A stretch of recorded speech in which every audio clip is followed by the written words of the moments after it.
एक समय की बात है। 5 मेंढक एक साथ किसी जंगल से जा रहे थे। चलते चलते उन मेंढक में से 3 मेंढक एक बड़े से गड्ढे में गिर जाते हैं। 5 में से 3 मेंढक गड्ढे में गिर गए तो ऊपर 2 बचे। अब गड्ढे में गिरने के बाद वह तीनों मेंढक ऊपर चढ़ने की बहुत कोशिश करते हैं, लेकिन वो गड्ढा बहुत बड़ा था। उस गड्ढे से बाहर निकलना इतना आसान नहीं था। अब गड्ढे के ऊपर जो 2 मेंढक बचे हुए थे, वह गड्ढे के अंदर देखकर उन तीनों मेंढक से कहते हैं कि अब तुम तीनों इस गड्ढे से कभी बाहर नहीं निकल सकते हो। ये बहुत बड़ा गड्ढा है, तो तुम्हारा कोशिश करना व्यर्थ है। ये सुनने के बाद उन तीनों मेंढक में से एक मेंढक को लगता है कि सही बोल रहे हैं, ये गड्ढा बहुत बड़ा है और अब हम इसमें से कभी नहीं निकल सकते हैं। तो वो मेंढक थोड़ी कोशिश करने के बाद हार मान लेता है और उसी गड्ढे में एक जगह आराम से जाकर बैठ जाता है। अब बाकी जो 2 मेंढक थे, वह अभी भी ऊपर चढ़ने की कोशिश कर रहे थे।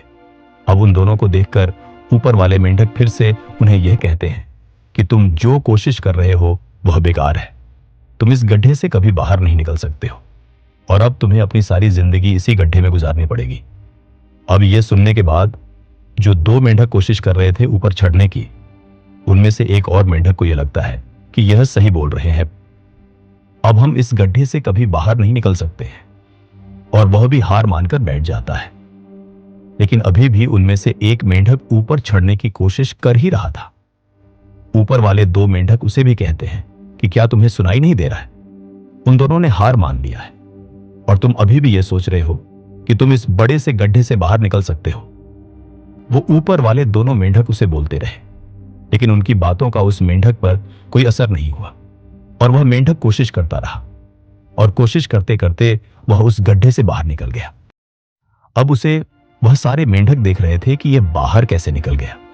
मैं आपको बताता हूं कि वह मेंढक बाहर कैसे निकला। वह मेंढक इस बड़े गड्ढे से इसीलिए बाहर निकला क्योंकि वह मेंढक बहरा था, उसे कुछ सुनाई नहीं देता था।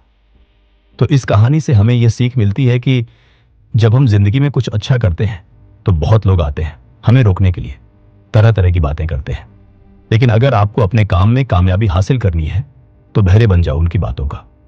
अपने ऊपर कोई असर ही मत होने दो, क्योंकि सबसे बड़ा रोग क्या कहेंगे लोग तब भी कहते जब आप कुछ नहीं करते हो, और तब भी कहते हैं जब आप कुछ करते हो तो चाहे आप कुछ करो या ना करो, लोगों का काम है कहना, और वह तो कहेंगे ही। तो अगर आप इस कहानी को और भी लोगों तक पहुंचाना चाहते हो तो इस वीडियो को लाइक करो ताकि इस वीडियो को और भी लोगों तक पहुंचाए।